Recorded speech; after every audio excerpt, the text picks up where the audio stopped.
Captain Rita Vasquez had attended exactly 47 Galactic Council meetings in her 5 years as Earth's diplomatic liaison, and every single one had made her question humanity's decision to join this circus.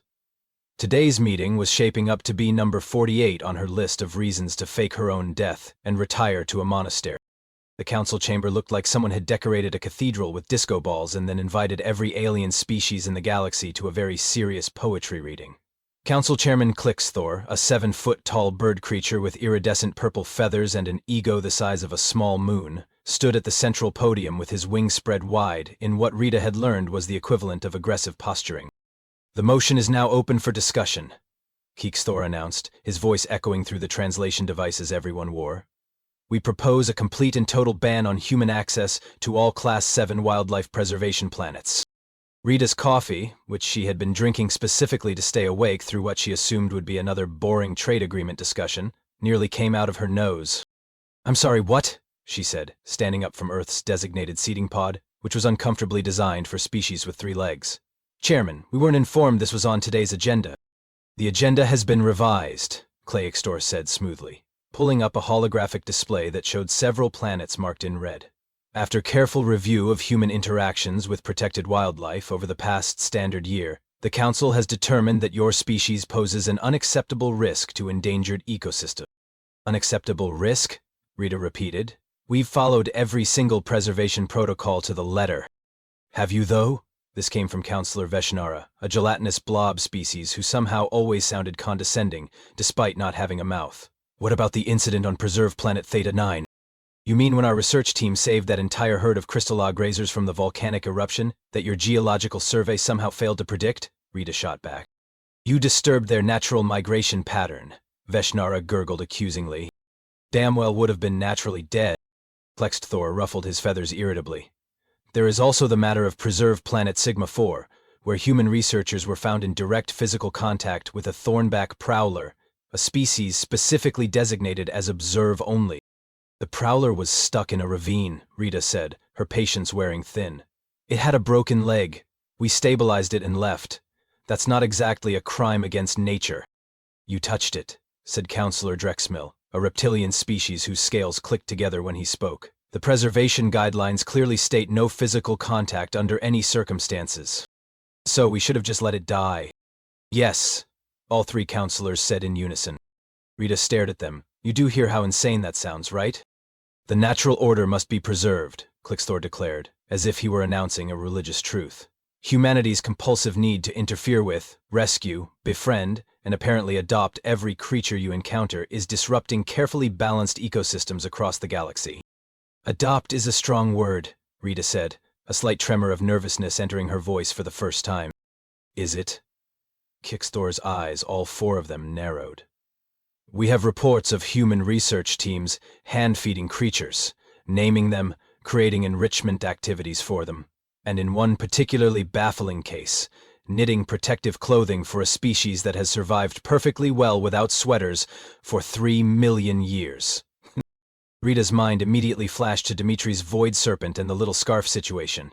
She pushed that thought down deep where it couldn't show on her face. "Those are isolated incidents taken out of context," she said firmly. 37 incidents across 12 planets in 1 year, Drexmill countered. "Your species has been documented attempting to domesticate creatures that have never been domesticated, attempting to tame apex predators, and worst of all, succeeding in both endeavors with alarming frequency." "I move to call the vote," Clixthor announced with theatrical finality. "All in favor of banning human access to Class 7 wildlife preservation planets until such time as they can demonstrate appropriate respect for the natural order?" The voting lights around the chamber lit up like an extremely judgmental Christmas tree. Green, green, green, green. Even the species that usually sided with Earth on issues voted green. "The motion passes unanimously," Clixthor declared with obvious satisfaction. "Effective immediately, all human vassals are prohibited from entering Class 7 zones. Any violations will result in severe penalties, including fines, imprisonment, and permanent expulsion from Council space." Rita sat down slowly, her mind racing. This was bad. This was very, very bad. Not because of the ban itself, but because of what was currently living in the cargo bay of her ship. "Captain Vasquez, do you have any final statements?" Clixthor asked, clearly expecting her to accept defeat gracefully. Rita looked up at him and smiled the smile of someone who knew they were already in so much trouble that a little more couldn't hurt. No, Chairman. No final statements. I'll inform my crew immediately. She walked out of the council chamber with as much dignity as she could muster, which lasted exactly until the doors closed behind her. Then she started running toward the docking bay, pulling out her communicator. "Tommy," she said breathlessly, "we have a problem." Rita's ship, the UNSS Persistence, was exactly what happened when humanity joined the galactic community with more enthusiasm than funding. It was technically a diplomatic vessel, but it looked more like someone had welded a cargo hauler to a research station and then painted the whole thing beige because they ran out of proper spaceship colors. She walked through the airlock expecting to find her crew at their stations, maybe reviewing data or doing maintenance. Instead, she found them having what could only be described as a family dinner in the mess hall. First Officer Tommy Park sat at the table with a plate of something that might have been pasta, laughing at something on his datapad. Next to him, taking up approximately half the room, was 12 feet of scales, claws, and teeth that the Galactic Council had officially designated as a Kralax, one of the most feared apex predators in known space. The Kralax, whose name was apparently Biscuit, wore a collar with a little bell on it and was currently trying to steal food off Tommy's plate with the concentration of a dog who thinks nobody is watching. "Biscuit, we talked about this," Tommy said without looking up. "You have your own food." Biscuit made a sound like a garbage disposal gargling rocks, which Rita had learned was the Kralax equivalent of a guilty whimper. "Tommy," Rita said slowly, "why is Biscuit in the mess hall?" "It's family dinner night," Tommy replied cheerfully. "You said we should do more team-building activities." "I meant trust falls or trivia, not eating with an apex predator from a banned planet." "Technically, he's from a preservation planet, not a banned planet. There's a difference." "Not anymore, there isn't." The shouting made Biscuit's head snap up in concern. He lumbered over to Rita and made a concerned whuffing sound, then very gently bumped his massive head against her shoulder in what was clearly meant to be comforting. Rita sighed and patted his snout. Because she was already going to space prison anyway. Might as well get one last pet in. "Where's Dimitri?" she asked. "Cargo Bay 2, Tommy said. "He's checking on Noodle." Rita closed her eyes. "Please tell me Noodle is a normal Earth pet like a cat or something." "Noodle is a void serpent." "Of course she is." Rita found engineer Dmitry Volkov in Cargo Bay 2, sitting cross-legged on the floor next to what looked like a 50-foot snake made of living shadows and bad decisions. The void serpent had coiled around him protectively, and Dmitry was scratching under what Rita assumed was her chin. "Rita," Dmitry said calmly, as if this was a completely normal situation. "Good news, Noodle is pregnant." Rita stopped walking. "I'm sorry, what?" "Pregnant. You know, with babies. Little void serpents." He held up his hands about a foot apart. "They start out small, very cute. Dmitry, void serpents are critically endangered. There are maybe 20 left in the entire galaxy. How is yours pregnant?" "Love finds a way," Dmitry suggested with a shrug. "Work. That's not how biology works." "Is in Russia." Rita pressed her hands to her face and made a sound like a deflating balloon. Okay, we need to do an inventory. Right now, how many illegal endangered species are currently living on this ship?" Tommy pulled out his datapad. "Define illegal." "Any of them, Tommy." "Right, okay, let's see." He started counting on his fingers. "There's Biscuit, obviously. Noodle in Cargo Bay 2. The Spike Wolves in Cargo Bay 1, but they're technically pack animals so they count as one unit, even though there's 4 of them. 4 Spike Wolves." We're lonely, Rita. They're social creatures." "Keep going." "There's Patches, the crystalline grazer from that volcano incident. She just stays in the hydroponics bay eating plants. Super low maintenance." Rita made a strangled noise. "Oh, and Henderson has that thunder lizard he rescued from the illegal poaching operation on Preserve Planet Delta 7, Tommy continued. "Big guy, about 8 feet tall, mostly stays in the engine room because he likes the heat." "Henderson named an apex predator. From a preservation planet," Rita said flatly. "Actually, he let it choose its own name. It kept knocking over things until he said Kevin, and then it stopped. So technically, Kevin named himself." "That's 6, Rita said, her voice hollow. 6 supposedly extinct apex predators from banned preservation planets, living on a human diplomatic vessel." "Extinct is a strong word," Dmitry offered. "They're clearly not extinct. They're right here." "They're extinct because the Council thinks they're extinct, because their planets were closed to observation," Rita said. These species were declared too dangerous to study, and their planets were sealed off 30 years ago. That explains why they were all so lonely, Tommy said. Biscuit was just wandering around his territory looking sad when we found him. The spike wolves were basically begging for attention.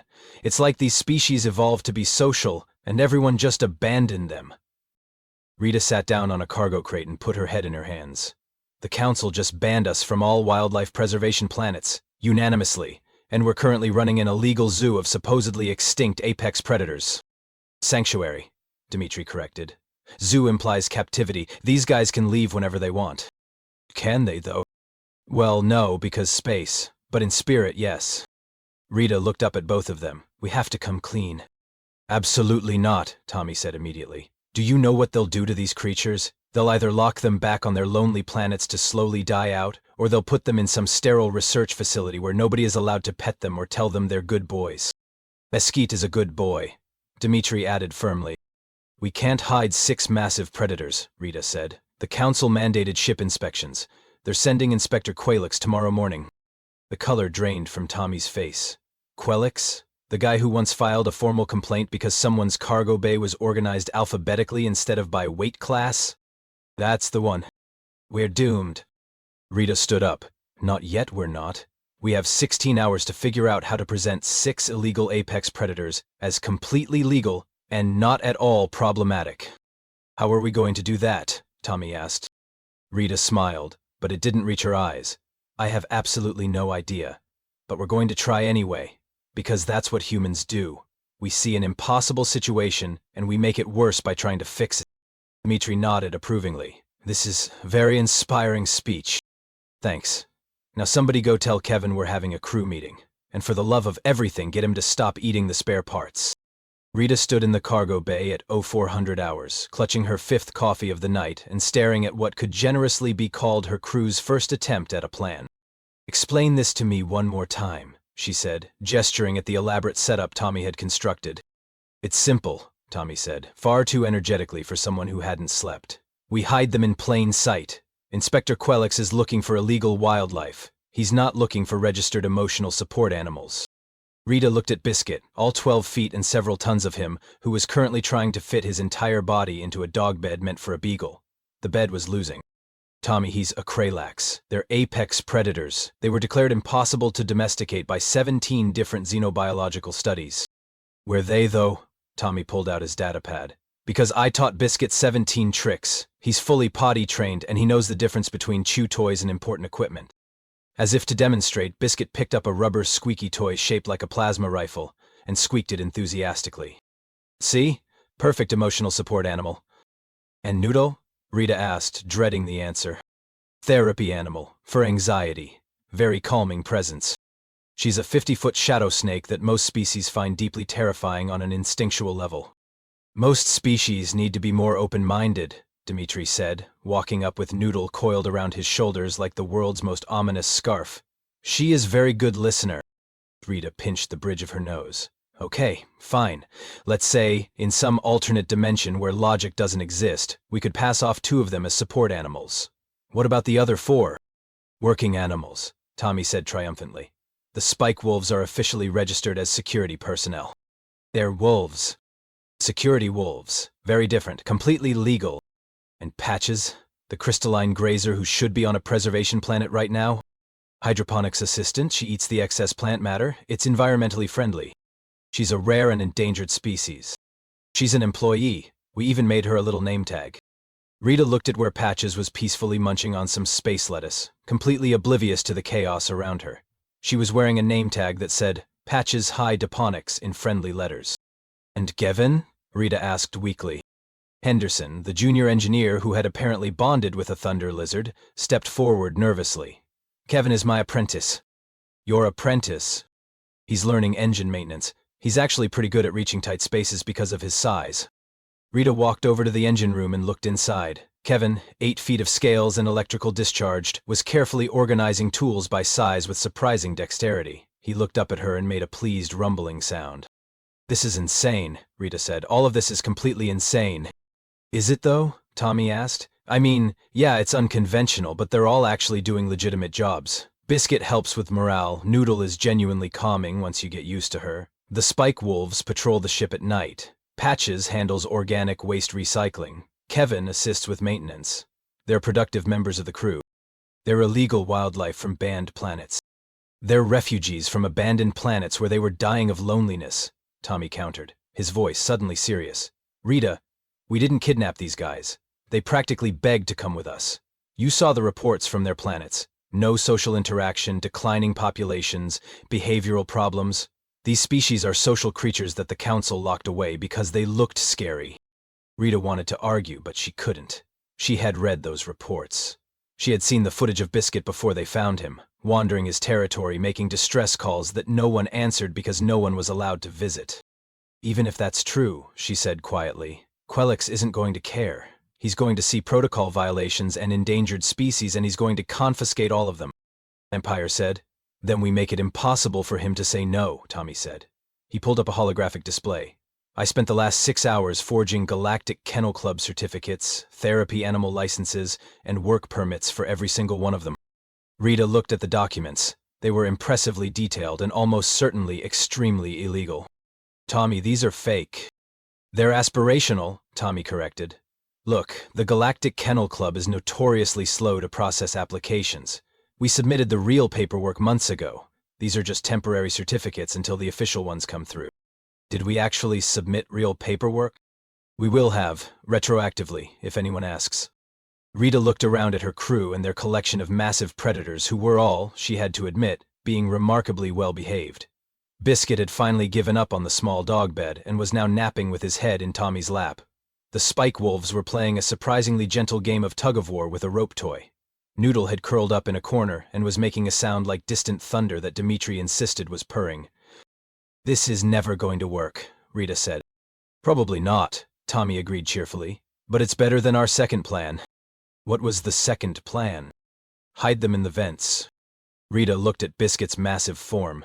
How exactly were you planning to fit a 12-foot Kralax into the ventilation system? We weren't. That's why it was the second plan. What was the third plan? Hope Inspector Quelix is allergic to inspections and calls in sick. Rita drained her coffee. Okay, here's what we're actually going to do. We're not going to hide them. We're not going to lie. We're going to present them exactly as what they are. Illegal wildlife? Henderson asked nervously. Cultural ambassadors, Rita said, the idea forming as she spoke. These species were dying out because the Council's preservation approach wasn't working. We're going to present them as evidence that a different approach, one based on integration and socialization, is not only viable but necessary. We have 6 supposedly extinct species thriving on this ship. That's not a crime. That's a conservation success story. Tommy grinned. That's either brilliant or the worst idea you've ever had. It's definitely one of those, Rita agreed. She looked at her watch. Quelix arrives in 4 hours. Everyone gets some rest. And someone please tell Kevin to stop chewing on the spare fusion coils. Those are expensive. From the engine room came a guilty rumbling sound and the distinct noise of a thunder lizard trying to hide evidence. Kevin, Rita called out, I can literally hear you. A sheepish 8-foot lizard head poked around the corner. Drop it. Kevin carefully placed a half-chewed fusion coil on the ground and tried to look innocent. Good boy, Rita said, because apparently that was her life now. Now go to sleep. We have a big day tomorrow. As she walked to her quarters, she passed Dimitri in the hallway. You really think this will work? He asked. Absolutely not, Rita said honestly. But we're going to try anyway. It's kind of our thing. Very human, Dimitri said approvingly. Yeah, Rita muttered. That's what I'm afraid of. Inspector Quelix arrived at precisely 0800 hours, which Rita should have expected from someone whose personal motto was allegedly, protocol is life, deviation is death. He was an insectoid species called a Kithrax, which meant he looked like someone had crossed a praying mantis with a tax auditor and given the result a clipboard and a deep-seated need to find violations. His compound eyes gleamed with bureaucratic enthusiasm as he stepped aboard the Persistence with his security team of 4. Captain Vasquez, he said, his mandibles clicking in what Rita had learned was disapproval. I trust you received notification of this mandatory inspection? We did, Rita said, forcing a smile. Welcome aboard. Can I offer you some refreshments before we begin? Negative. Time is a valuable resource that must not be wasted on pleasantries. He pulled up a holographic checklist that appeared to have approximately 9,000 items on it.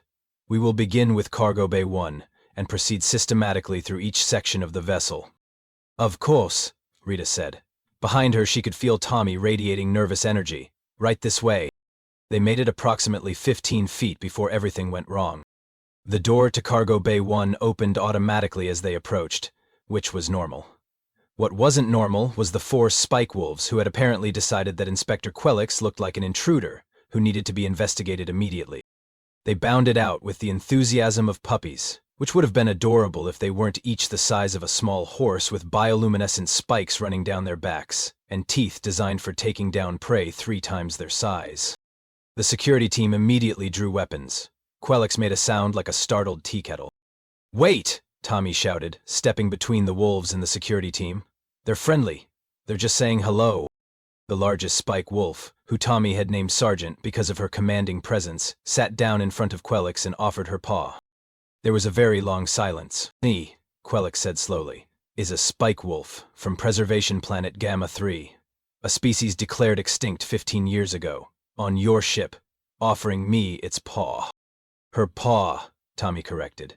"Sergeant identifies as female, and she's not extinct, obviously, because she's right here, along with Corporal, Lieutenant, and Private."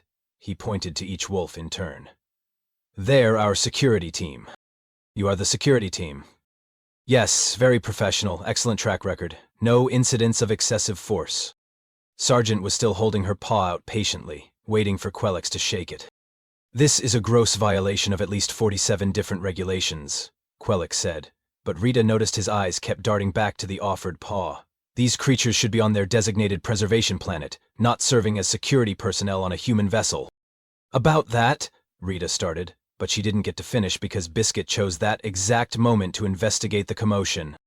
The Kralix rounded the corner at full speed, saw the strangers, and apparently decided they needed the full greeting protocol. He skidded to a stop in front of the group, sat down with a thump that shook the deck plating, and made an excited warbling sound that translated roughly as "new friends." 2 of the security team members fainted. The other 2 raised their weapons with shaking hands. "Stand down," Quelix ordered, though his voice had gone up about 3 octaves. "Nobody fire. I need to document this properly before anyone gets eaten." "He's not going to eat anyone," Tommy said, offended. "Biscuit is a certified emotional support animal. He has papers and everything." "That is a Cracklix," Quelix said, very slowly and carefully, as if explaining to a small child. "From Preservation Planet Alpha 12, a species that has been extinct for 20 years. They were declared impossible to domesticate by the Xenobiological Academy. Multiple studies concluded they were too aggressive and territorial to coexist with other species." "Yeah, well, multiple studies clearly never tried giving them belly rubs and squeaky toys," Tommy said. "Biscuit, show them your trick." Biscuit's eyes lit up. He immediately rolled over onto his back, all 12 feet of apex predator exposing his vulnerable belly in a display of trust that went against every survival instinct his species had evolved. "Good boy," Tommy said, pulling a treat from his pocket. Biscuit delicately took it with surprising precision for something with teeth the size of daggers. One of Quelix's security team members lowered his weapon slightly. "Can I pet him?" he asked in a small voice. "No," Quelix snapped. "This is an inspection, not a petting zoo. We will proceed to Cargo Bay 2. Rita and Tommy exchanged glances. Cargo Bay 2 was where Noodle lived. "Maybe we should check the engine room first," Rita suggested weakly. "Cargo Bay 2, now." They walked to Cargo Bay 2 in grim silence. Rita could practically feel the doom radiating off Tommy. The door opened to reveal Dimitri, sitting cross-legged on the floor, Noodle coiled around him like a living shadow, her eyes glowing softly in the dim light. She raised her head when they entered, regarding them with ancient, intelligent eyes. The security team took one look at the Void Serpent and collectively took 3 steps backward. "Void Serpent," Quelix said, his voice completely flat now. "Preservation Planet Theta 6, extinct for 32 years, on your ship, pregnant." "How did you know she's pregnant?" Dimitri asked with genuine curiosity. "I can see the eggs through her translucent skin," Quelix said. "There appear to be 7 of them." "8th," Dimitri corrected proudly. "We discovered the 8th one this morning." 8, Quelix repeated. He looked at his datapad, then back at Noodle, then at his datapad again. His mandibles clicked rapidly in what Rita was beginning to recognize as an existential crisis. A species that has been extinct for 3 decades is about to produce 8 offspring on a human diplomatic vessel. Is good news, yes, Dmitri offered. Species not extinct anymore, we solve problem. You are the problem, Quelix said, but Rita noticed he was staring at Noodle with something that looked less like horror and more like fascination. How is this possible? Void serpents require very specific environmental conditions to breed. The exact humidity, temperature, and gravitational specifications for their reproductive cycle are in my database, and there is no way you could have replicated them on this ship. We didn't, Dmitri said with a shrug. We just made her comfortable, gave her warm place to sleep, played her some music, let her have privacy when she wanted it. She did the rest. Quelix moved closer, his scientific curiosity apparently overriding his bureaucratic horror. What kind of music? Classic rock. She likes the bass. That's not... Quelix started, then stopped. That shouldn't work. None of this should work. Maybe your studies were wrong, Tommy suggested. Maybe these species don't need perfect environmental conditions. Maybe they just need someone to care about them. Before Quelix could respond, there was a crash from the hydroponics bay, followed by an apologetic, crystalline chiming sound. What was that? Quelix demanded. That would be Patches, Rita said with resignation. Our hydroponics assistant. They found Patches in the hydroponics bay, looking guilty next to a knocked-over container of nutrient solution. She was wearing her little name tag, and had somehow gotten a tomato plant stuck on one of her crystalline horns. Crystalline grazer, Quelix said, his voice now completely devoid of emotion. Preservation planet Sigma-4. Saved from a volcanic eruption, in violation of non-interference protocols. She would have died, Rita said firmly. She would have died naturally. Is there actually a difference when you're being cooked alive by lava? Tommy asked. Quelix didn't answer. He was watching as Patches carefully extracted the tomato plant from her horn and gently replanted it, using her specialized crystalline appendages to pack the soil with surprising dexterity. She's working, one of the security team members observed. She's actually performing a job function. This is irregular, Quelix muttered, making notes on his data. Engine room, Rita said, deciding to just rip off all the bandages at once. We should check the engine room. They found Kevin and Henderson performing what appeared to be legitimate maintenance on a plasma conduit. Kevin was using his smaller front claws to access a tight space while Henderson called out instructions. When they entered, Kevin looked up, made a pleased rumbling sound, and went back to work. Thunder lizard, Quelix said. He had stopped sounding outraged and now just sounded tired. Preservation planet Delta 7. Species endangered due to poaching. We stopped the poachers, Henderson said defensively. We couldn't just leave him there. He wanted to help. Help with engine maintenance. He's really good at it, Henderson said. Better than me at some things, honestly. He has this intuitive understanding of electromagnetic fields because of his natural electrical discharge. He can sense problems before the diagnostics pick them up. Quelix watched as Kevin successfully repaired the conduit, then carefully placed the tools back in their proper places. The Thunder Lizard looked at Henderson, who gave him a thumbs up. Kevin attempted to return the gesture with his claw. It didn't quite work anatomically, but the effort was clear. This is unprecedented, Quelix said quietly. He looked at his security team, who were all still watching the creatures with a mixture of awe and confusion. All of you, wait outside. I need to speak with Captain Vasquez privately. Once they were alone, Quelix turned to Rita. Do you understand the magnitude of what you've done? We rescued endangered species from environments where they were dying, Rita said. You domesticated the undomesticatable. You socialized species that were deemed too dangerous for contact. You have 6 supposedly extinct apex predators wearing name tags and doing jobs. He paused. And one of them is wearing a hand-knitted sweater. Rita glanced at Noodle, who was, indeed, wearing the small decorative scarf that Dmitri had made for her. The Council's preservation protocols exist for a reason, Quelix continued. We isolated these species to protect them. We studied them from a distance to avoid contamination of their natural behaviors. And they went extinct, Tommy interjected. Every single one of them, because you locked them on planets alone and they were social species that needed interaction. Quelix was quiet for a long moment. That is a significant accusation. Is it an accusation if it's true? Rita asked. Inspector, look at these creatures. Really look at them. They're healthy, they're happy, they're thriving. Noodle is about to have 8 babies. When was the last time a void serpent successfully reproduced in council care? Never, Quelix admitted quietly. They have never bred in captivity or observation. Because they were lonely, Dmitri said simply. Like all of them. We didn't domesticate them. We just gave them what they needed. Family. Sergeant the Spike Wolf chose that moment to walk over and deliberately lay down across Quellix's feet, pinning him in place. She looked up at him with glowing eyes and made a soft, rumbling purr. Quellix looked down at her. His mandibles clicked softly. This is highly irregular, he said, but Rita noticed he didn't move his feet. I know, Rita said, but is it wrong? Quellix didn't answer. He just stood there, pinned by a supposedly extinct Spike Wolf who had decided he needed emotional support, while a Krax watched hopefully nearby with a squeaky toy in his mouth. Quellix stood very still for approximately 30 seconds, which was when Rita realized he was gently scratching Sergeant behind her ear spikes. Inspector? She said carefully. Quellix seemed to snap back to himself. How did you do it? He asked abruptly. The domestication process. What techniques did you employ? What behavioral conditioning protocols? What environmental modifications? We gave them snacks and told them they were good, Tommy said. That is not a scientifically valid methodology. And yet, here we are. Quellix pulled up his datapad with his free hand, careful not to disturb Sergeant. The Krallic species profile lists them as extremely territorial, aggressive toward unfamiliar species, and resistant to social bonding outside their immediate pack structure. Did anyone try asking them nicely? Tommy said. Because Biscuit was alone on his planet for who knows how long. We showed up, shared our lunch with him, and he just followed us back to the ship. He didn't want territory. He wanted friends. The void serpents were deemed too dangerous for close study after 3 researchers suffered psychological trauma from proximity exposure. Quellix continued, reading from his files. That's because everyone approached Noodle like she was a monster, Dmitri said. She can sense fear. Makes her nervous. We just treated her like a person. She responded like a person. Quellix looked up from his datapad. These are not people. They are wildlife. They're both, Rita said quietly.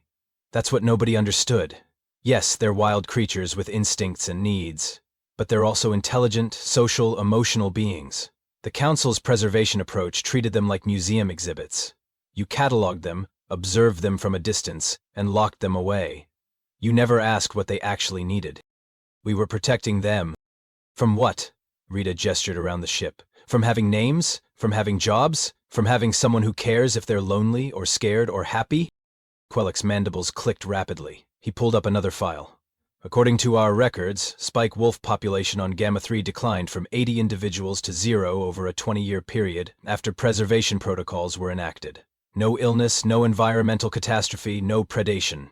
They simply stopped reproducing and eventually died. Many were pack animals on a planet where the pack got smaller every year and no new members could arrive, Tommy said. That's not preservation.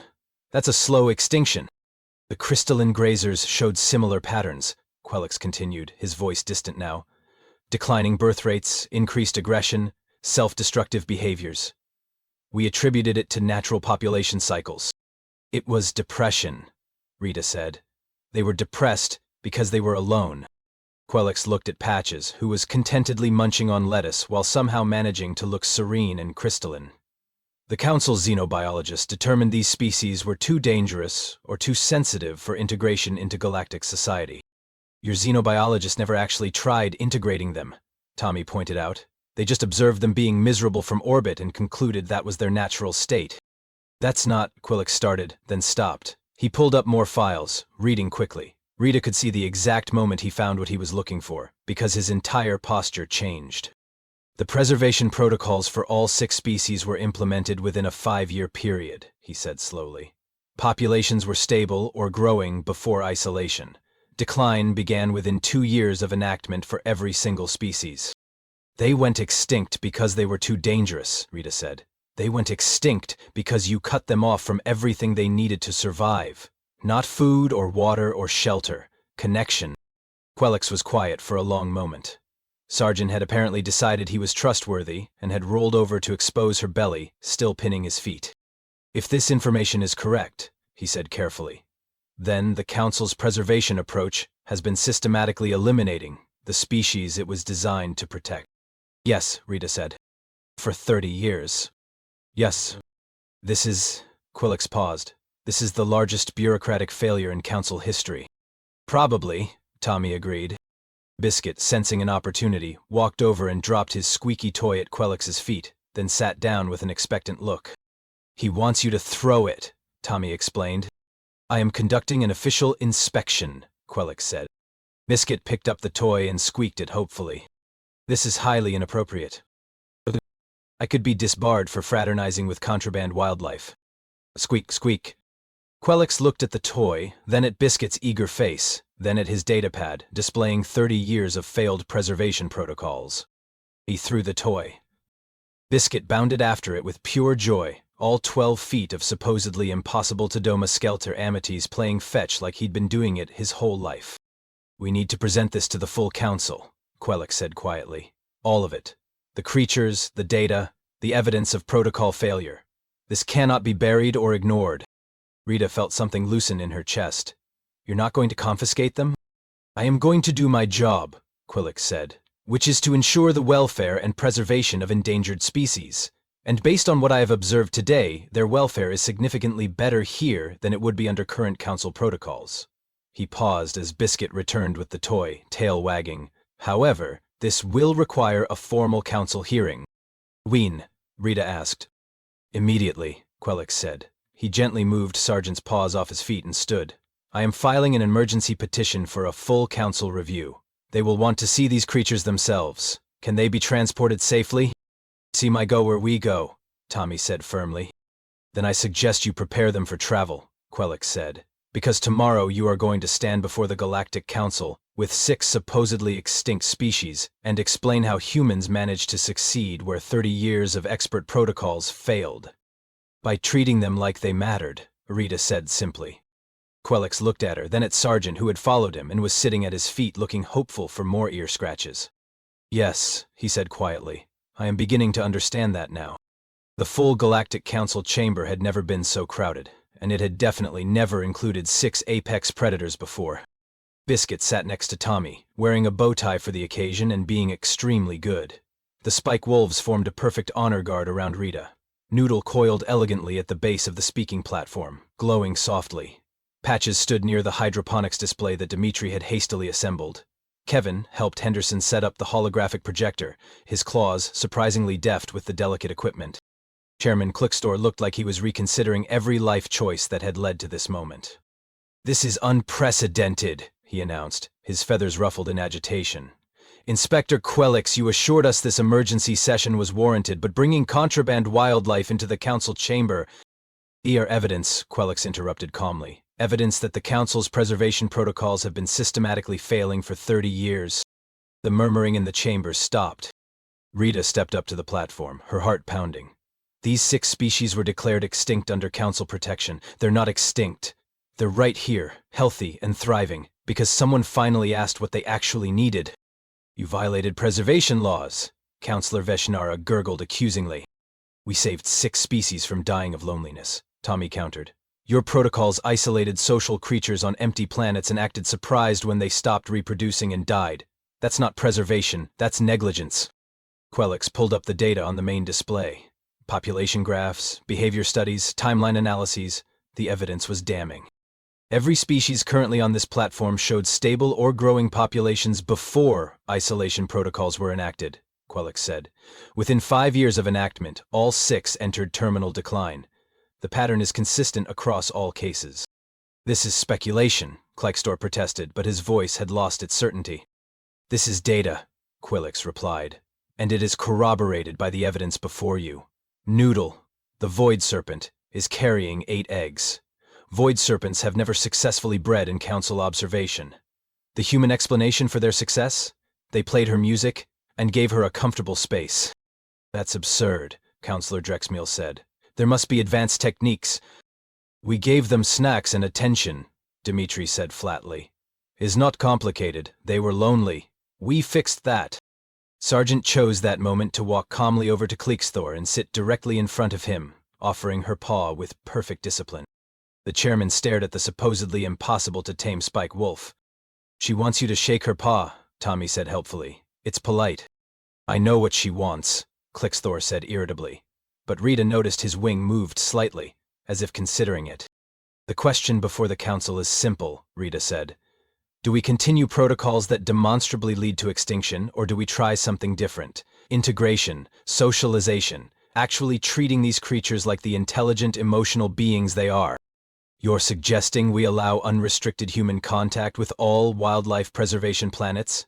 Veshnera asked. I'm suggesting you let us teach you what actually works, Rita said. We didn't succeed because we're special. We succeeded because we bothered to try. There was a long silence. Then Counselor Teneth, a species that had been quiet throughout the proceedings, spoke up. I would like to pet the cracks. Absolutely not, Clixthor started. I would also like to pet the Kralax, Drexmill admitted quietly. And I, said another counselor. This is not about personal desires, Kixthor protested, but Sargent was still holding her paw out patiently and Rita could see his resolve crumbling. Fine, the chairman said abruptly. He reached out and very carefully shook Sargent's paw. She made a pleased sound and her tail wagged. Clixthor's feathers smoothed slightly. This is still highly irregular, but effective, Quillett said. Mr. Chairman, the evidence is clear. We have a choice. Maintain our current approach and watch more species disappear, or learn from this success and adapt our protocols. The voting lights began to illuminate around the chamber. Not green for yes or red for no, but amber for abstention and discussion. The council was actually considering it. We cannot simply overturn 30 years of policy, Clixthor said, but he hadn't moved his wing away from Sargent, who had decided he was now her person and leaned against his podium. Then we start small, Rita suggested. A pilot program. Human conservation specialists work with council xenobiologists. We teach you what we've learned. You maintain oversight. We share the responsibility for these species' survival. And these 6 creatures? Veshnera asked. Stay with us, Tommy said firmly. They're crew members now. They have jobs, names, and people who care about them. You're not taking that away. More discussion, more debate. Rita watched as counselors who had voted to ban humans yesterday now argued for giving them a chance. Biscuit's bow tie and Sargent's perfect manners were doing more diplomatic work than 100 formal petitions could have managed. Finally, Kixthor called for a vote. All in favor of establishing a joint human council wildlife integration program with Captain Vasquez's crew serving as primary instructors. The lights turned green, not all of them, but enough. The measure passes, Clixthor announced. He looked at Rita with something that might have been respect. Congratulations, Captain. You and your crew are now officially responsible for teaching the entire Galactic Council how to properly care for endangered species.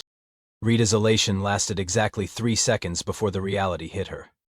Wait, that means paperwork, doesn't it? Extensive paperwork, Quelix said, looking far too pleased. Training protocols, safety guidelines, behavioral assessments, for each species, regular progress reports. We're doomed, Tommy muttered. Quarterly reviews, certification programs, cross-species integration studies. Too much paperwork, Rita said hollowly. And you'll need to establish a curriculum for at least 40 different council species too. Captain, Henderson interrupted nervously. Those 3 creatures that followed us from the council planet's docking bay, the ones that have been hiding in Cargo Bay 3, should I mention them now or later? Rita closed her eyes. There are 3 more? Bailey seemed lonely. There was a sign that said, do not approach, but I think they just needed friends. Henderson. Some of them is really rare, like possibly the last one in existence. The council chamber erupted in chaos again. Tommy leaned over to Rita. On the bright side, we're definitely making history. That is not the bright side I was hoping for, Rita said, but she couldn't quite suppress her smile as she watched Biscuit share his squeaky toy with a fascinated counselor, who had never imagined he'd be playing with an apex predator. Sargent had claimed Clixthor completely, and the chairman was very poorly pretending he wasn't enjoying the attention. Quelix appeared beside Rita with a datapad. I've prepared the preliminary paperwork for the 3 new creatures. Species identification, habitat requirements, integration protocols. Quelix. Yes, Captain? Thank you for giving us a chance. The inspector's mandibles clicked in what Rita had learned to recognize as a smile. Thank you for proving that sometimes the best protocol is simply caring enough to try. From across the chamber, Noodle made her purring sound, and Rita watched as a dozen counselors who had been terrified of void serpents yesterday now cautiously approached to see the eggs. This is going to be so much work, Tommy said cheerfully. Yeah, Rita agreed, watching Kevin carefully help another counselor understand the holographic display. But it's worth it. Biscuit squeaked his toy enthusiastically, and the entire Galactic Council chamber filled with the sound of laughter. Rita smiled. Maybe humanity's compulsive need to befriend everything wasn't such a bad diplomatic strategy after all, even if it did come with truly excessive amounts of paperwork.